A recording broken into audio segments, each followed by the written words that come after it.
All the hits. Total access. Hey, what's going on? Not a lot. Can I be honest? Not a lot.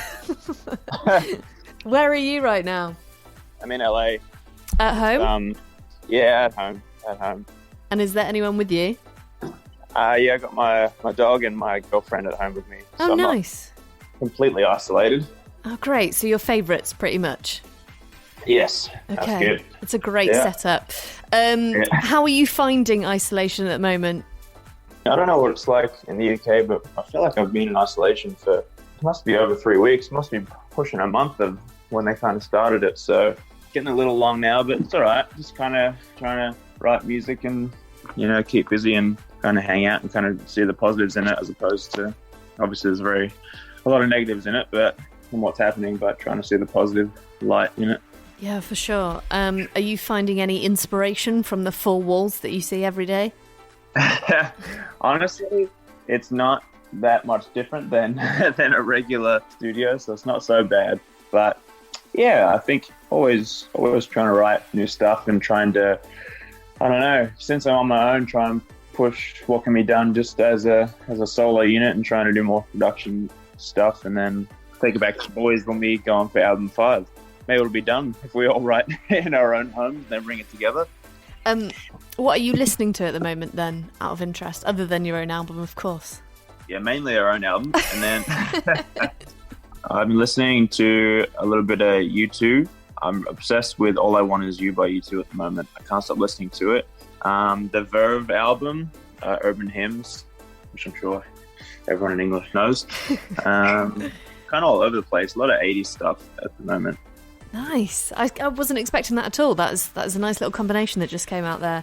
Especially U2. I'm quite surprised about the U2 thing. How did that come about? Like, is someone in your family a massive U2 fan? Was it recommended to you?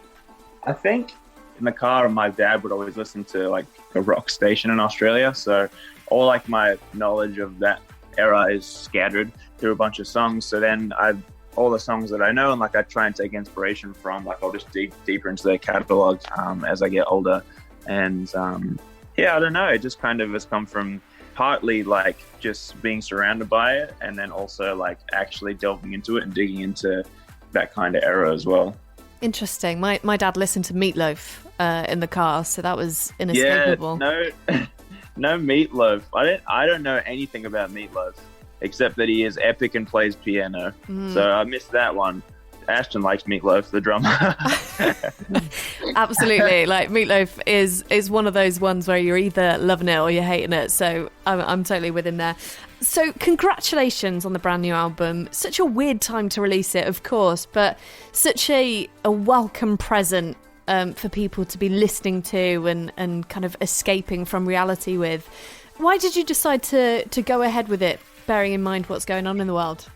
Yeah, I certainly hope it's can be seen in that way. The album's been done for a minute, like it's been done for a while, and it actually was written quite a while ago. So it actually, if not for anything else, it's for a selfish reason of us wanting the songs to be out there no matter what the circumstances. But it's also about the fans. Like, they've waited a long time for this, and honestly didn't really become an option to it wasn't even like a conversation. I don't think. We were sort of like, we should just release it so people can have it. They'll be at home. Maybe it'll be a good thing.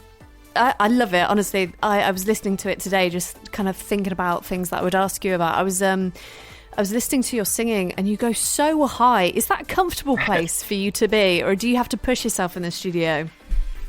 I think with every album, it's kind of just my vocal range. I've tried to push, and I got a new vocal coach in the last kind of year or two, and it really kind of expanded it. And there's been songs that I would never be able to sing, like Easier I would have never been able to sing like a couple of years ago, and I can do that sort of stuff now. And then when you open up that register and it becomes more comfortable, then you can write in that as well. It's a mixture of like producers and writers pushing you, and a mixture of like gaining new skills and wanting to use them. I mean, it's actually quite comfortable up there nowadays. That's fascinating, because it must be quite nice for you to look back and go, wow, look how I've developed as a musician and as a performer, and how exciting. Yeah, 100%. I think back like when we were younger, it was just all that kind of pop punk kind of stuff was just not too much technique or thought put into it. You kind of just sing as high as your chest voice will allow you, and then you just kind of hope for the best.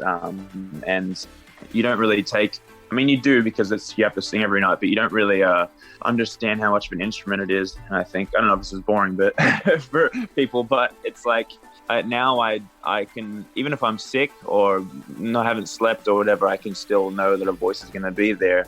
Whereas 3, 4, 5 years ago, that never would be the case. It'd be there or it wouldn't be there. And it's nice to have that kind of comfort. I find it fascinating. I mean, maybe it is for the people that aren't such musos, but I certainly find it fascinating.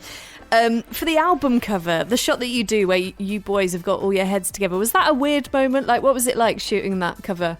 It wasn't a weird moment. We have a photographer, Andy DeLuca, who's become very much a creative force and almost a creative director. Alongside a couple other people, but he was on the road with us for a long time. We do pretty much all of our photo shoots with him now, and it's not really an uncomfortable thing because he's kind of just another member of the band. He does it so quickly as well. Obviously the ground was pretty dirty and it was cold, but apart from that, it was pretty okay. He was like on a ladder, and we really wanted an album for this one to really represent the 4 individual people and the 4 individual artists in the band. And this kind of represented that. And we wanted our faces on it, and not to shy away from that, where I feel like we may have done that in the past a bit. Honestly, it's a shot which every time I look at it, I notice something different about it, like whether it's facial expression or the lighting or whatever. But I think it's a really cool shot. And I just kind of put myself in that position and imagined having my face that close to someone else's face and just thought, oh no, that would feel quite uncomfortable. It was pre-social distancing, so we're in the clear there too. Nice. Before I let you go, I just wanted to ask whether you've noticed anything about your neighbours whilst you've been in self-isolation. This is something that I've been picking up about my neighbours' habits, and it's quite bizarre, but whether you've seen anything weird going on. I actually just moved house, so I'm getting the lay of the land right now. I've noticed that everyone is walking a lot outside because no one else is doing anything, and that's their only time to be outside. So I've noticed a lot of people being weirdly more friendly and outside and walking. It's an odd juxtaposition between, stay inside. And obviously you have to get outside at some point and have a walk, but it's odd that everyone's kind of being a little bit kinder, I feel like. Okay, interesting, because you're in LA, so I kind of get the impression that LA is quite fast-paced. Yeah, I think maybe this is force people to kind of slow down a little bit and just go outside and have a walk and be a bit nicer. But nothing too sinister from the neighbors. I haven't seen anything or heard anything too crazy. That's good. It's only because I saw my neighbour doing some press-ups the other day, but he was doing it he was leading with his crotch. It was so weird. Honestly, so weird. I'm probably the neighbour that everyone thinks that's weird, because that sounds like something I would do. I just see, if you were talking to my neighbours, maybe they'd have a story about me. I wish I could get that answer out of them.